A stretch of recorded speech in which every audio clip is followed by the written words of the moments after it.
Bonjour et bienvenue sur le plateau du Mur des Lamentations. Aujourd'hui, je vais vous parler de la Chine, et plus particulièrement de la chasse aux organes sur des prisonniers. Dans la culture historique chinoise, l'intégrité physique est d'une telle importance qu'il n'y a que très peu de donneurs d'organes volontaires. Et pourtant, en Chine, le business des transplantations est en pleine expansion, avec 600 centres de transplantation.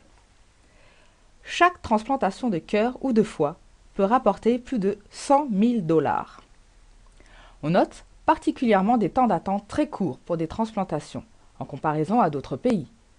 Suite à ces disproportions, les autorités ont reconnu, après avoir été interrogées par des experts internationaux, que les organes proviennent principalement de prisonniers exécutés. Le monde entier a critiqué les actions du gouvernement Falun Gong. Falun Gong est une pratique de méditation chinoise fondée sur les principes d'honnêteté, de miséricorde et d'indulgence.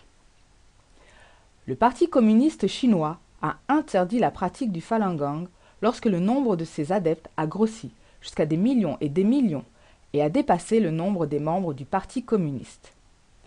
Les membres du Falun Gong qui refusent de renoncer à ces pratiques sont torturés et enfermés dans des camps de concentration et des prisons, comme donneurs d'organes vivants.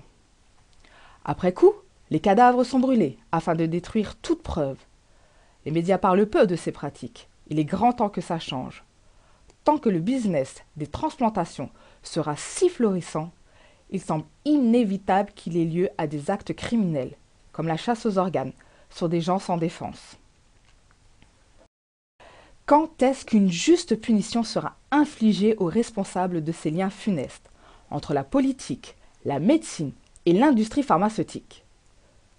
Je vous laisse réfléchir à cette question et vous remercie de suivre fidèlement nos émissions.